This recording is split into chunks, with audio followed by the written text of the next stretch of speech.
네, 이어서 야간 선물 시장 어떻게 마감됐는지 확인해 보도록 하겠습니다. 투자클럽 크림슨 전문가 연결하겠습니다. 전문가님, 안녕하십니까? 안녕하십니까? 예, 코스피 200 선물지수 마감 상황 전해주시죠.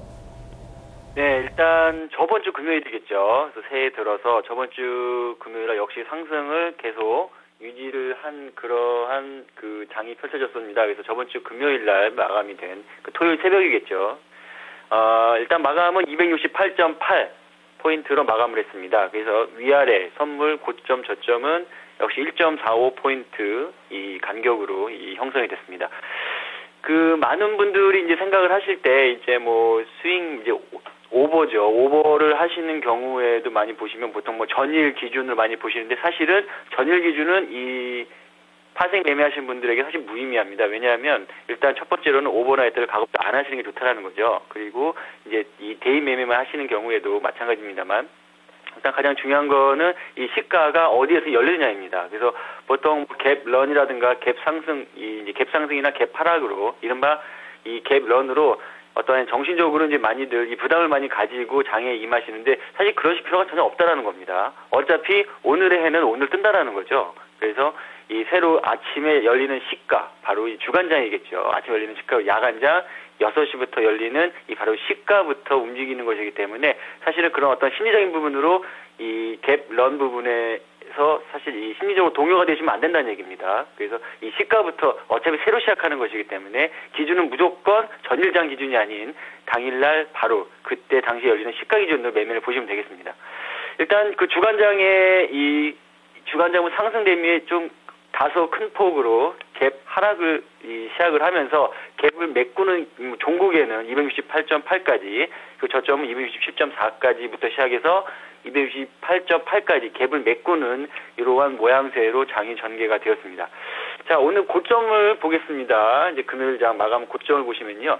262 콜 고가가 4.9를 찍었습니다. 장 거의 막판에 찍었다는 얘기입니다. 역시 마찬가지입니다. 이것은 우리가 이제 이 프레임을 조금씩은 공부를 하시다 보면 이 조금씩 이제 이 많이들 이제 아시게 되겠지만 이 상대 CP의 상위 행사가까지, 왜냐하면 CP는 전 행사가의 이 기준가라고 하죠. 기준가는 전 행사가에 걸쳐서 영향을 미칩니다. 그래서 전 행사가 5.0 바로 이 등행사가 위아래에 있는 CP죠. 이 부분을 다 보셔야 된다는 얘기입니다. 하나 더 총 이 등행사까지 포함해서 총 6개가 되겠죠.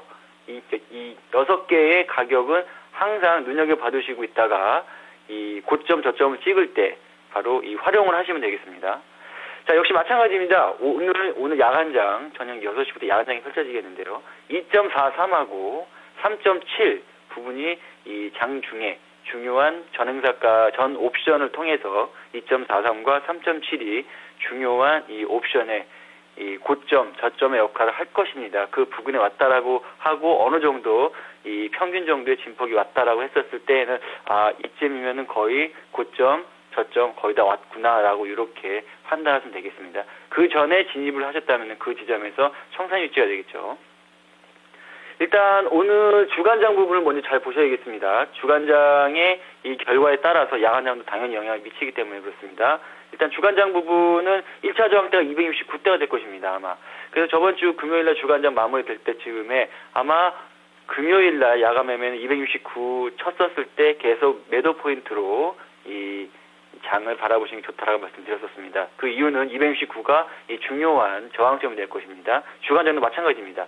그래서 주간장의 이 시가가 269 위에서 시작을 한다면 위에서 시작한다면 271.3포인트까지 열려 있습니다. 그래서 대략 한 2포인트 정도 흔들릴 가능성이 높고요.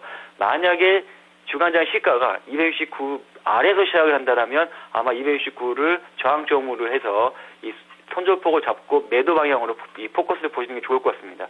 근데 가장 중요한 건 역시 만기주라는 거죠. 이 만기주의 특성상 이 프리미엄 빼는 것이 보통 일반적인 이 옵션의 흐름입니다. 그렇다면 옵션의 프리미엄을 빼기 위해서는 장을 횡보장으로 끌고 갈 가능성이 상당히 높습니다. 이 장유 횡보장으로 갔었을 때 주로 이 옵션의 프리미엄이 많이 빠지게 되어 있습니다. 그렇다면 아무래도 만기주의다 보니까 위아래 진폭은 그렇게 크지 않을 것이다라고 조심스럽게 예상을 해보고요. 일단 중요한 이슈는 269를 돌파를 해서 271까지 가줄 수 있느냐 없느냐의 문제가 되겠습니다. 그래서 주간장 마찬가지입니다. 주간장 부분이 그렇게 열리지 않는다면 야간장에도 적용은 똑같이 된다는 얘기죠. 269포인트 그 아래 부분에서 이 매도 포인트로 매매 방향을 정하시는 게 조금 더 이 매매에 효율적으로 임하시지 않을까라고 개인적으로 생각을 해봤습니다. 일단 중요한 밴드는요, 이 5포인트 정도로 해서 271 그리고 아래는 266포인트입니다. 그래서 위아래 5포인트 보통 이게 선물의 한 프레임입니다. 즉 이 주식을 하신 이게 현물하신 분의 경우에는 266대 선물이 왔었을 때 그 부분에서 이 손절을 어느 정도는 잡으시고 거기에서 매입이겠죠. 현물은 매입. 그 다음에 271포인트에서 이 매입을 하신 거를 다시 매도를 하셔서 이 현금화를 하셔서 수익을 이 확보를 하시는 것이 아마 매매의 기본적인 틀이 될 것 같습니다. 일단 그래서 중요한 건 266에서 271포인트 이번 주 내에 계속 움직이게 될 그런 포인트로 조심스럽게 예상을 해봅니다. 이상 야간 선물이었습니다. 네, 전문가님 오늘 말씀 감사합니다. 일단 오늘 시가가 260대 위에서 출발하느냐, 이를 밑돌면서 출발하느냐 좀 주의 깊게 살펴보도록 하겠습니다. 네, 토마토 모닝쇼 2부는 여기까지 하도록 하겠습니다. 저희는 3부에서 돌아오도록 하겠습니다.